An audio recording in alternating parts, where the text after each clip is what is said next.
Ay, walang tunog. Pero mga kapuso, ilang oras na lang po, sasalubungin na natin ang bagong taon. Paalala lang po i-welcome po natin ang 2026 ng ligtas at buo. Gumamit na lang po ng mga alternative pampaingay gaya nitong torotot, pero dapat siguraduhin natin na may quality control at saka talagang meron siyang tunog, di ba? Pero eto nga po ang realidad, marami pa rin ang nagpapaputok. Sa Tondo, Maynila, patay ang isang bata matapos masabugan ng sinindihang paputok. Habang ang isa pang 12 years old na bata, sugatan at isinugod sa ospital. Sa Taguig City naman, sa gitna mismo ng kalsada, sinindihan ng isang whistle bomb na sakto namang sumabog ng may napadaang motorsiklo. Nabalutan ng usok ang rider pero tuloy-tuloy naman itong nakadaan. Hindi malinaw kung nagtamo ng injury ang rider. At sa Iloilo City, ang mga batang tila ginawang battlefield ang magkabilang bahagi ng Sapa. Gamit ang mga paputok, nagbaril-barilan ng mga menor de edad. Pag-usapan natin ang mga insidenteng yan. Ask me, ask Attorney Gabby.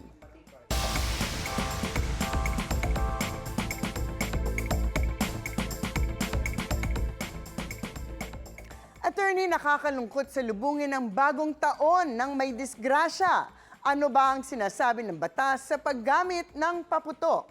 Paano kung makapahamak ka ng iba sa paggamit nito or worse, makasunog pa? Well, tama po, nakakalungkot na sasalubungin natin ang bagong taon ng may disgrasya, pero pwede po natin yang maiwasan. Sa batas po natin, upang mabawasan ang paggamit ng paputok, mahigpit na nire-regulate ang paggamit at pagbenta nito. Meron tayong Republic Act 7183 at meron ding Executive Order No. 28 na nagsasabing ipinagbabawal ang paggamit ng paputok ng mga individual. Lalo na yung mga band na paputok tulad ng Watusi, Judas Belt, Goodbye Philippines at marami pang iba. Ngunit kailangan pa rin kayong mag-check kung ano ba ang mga ordinansa sa inyong mga syudad o munisipalidad dahil posibleng meron pang mga striktong mga rules na umiiral sa inyong lokalidad. Halimbawa, sa alam ko may ordinansa na ipinagbabawal ang paggamit ng mga paputok at pati na rin mga pailaw kahit na nasa loob kayo ng sarili nyong bakuran o garden. May multa yan at posibleng kulong na hanggang 6 na buwan kung lumabag kayo sa ordinansang to. Ganito din sa Marikina at sa Davao City.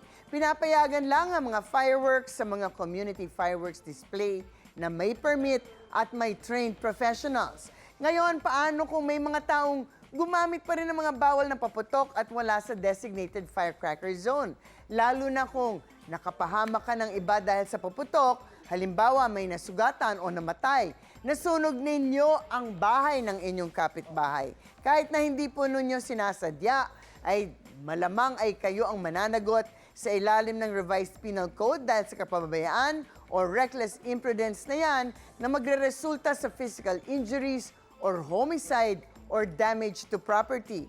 Ibig sabihin, kahit na sabihin nyo, hindi ko naman sinasadya, may pananagutan pa rin kayo at ang posibleng mas mabigat dyan ay ang tinatawag nating civil liability o pananagutan na bayaran ang damages o danyos, which would include yung pagpapagamot, pagpapalibing kung may nasawi, na walang sweldo kung hindi nakapagtrabaho ang biktima, at ang halaga ng mga nasunog na mga ari-arian kung ito ay damage to property. Kaya hindi lang simpleng trip lang ang paputok, seryosong pananagutang legal ang kapalit. Attorney, madalas sa mga nababalitaan nating nabibiktima at gumagamit nga ng paputok, mga bata. Ano po ba ang sinasabi sa batas sa pagbebenta ng paputok sa mga menor de edad?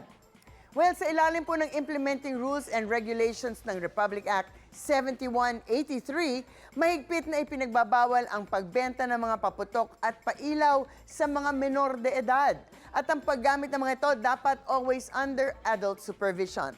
Ang paglabag sa mga ito ay maaaring umabot sa 30,000 pesos na fine at kulong na hanggang 1 taon at pananagutan siyempre ang mga posibleng damages kung magkaroon ng aksidente ng mga magulang.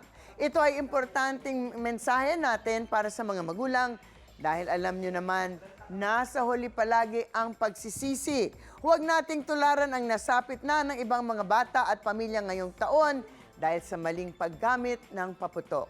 Ang pagpapaputok o pag-iingay sa pagsalubong natin sa bagong taon na hindi lamang usaping tradisyon, kasama na rin dito ang kaligtasan ng ating pamilya at komunidad. Mas magiging masaya ang bagong taon kung lahat ay ligtas at malayo sa disgrasya. Ang mga usaping batas, bibigyan po nating linaw para sa kapayapaan ng pag-iisip. Huwag magdalawang isip. Ask me, ask Attorney Gabby. Ay, Happy New Year po sa inyong lahat. Nagulat ako sa sarili kong paingay. Ikaw, hindi ka pa nakasubscribe sa GMA Public Affairs YouTube channel? Bakit? Mag-subscribe ka na, dali na, para laging una ka sa mga latest kwento at balita. I-follow mo na rin ang official social media pages ng Unang Hirit. Salamat, Kapuso.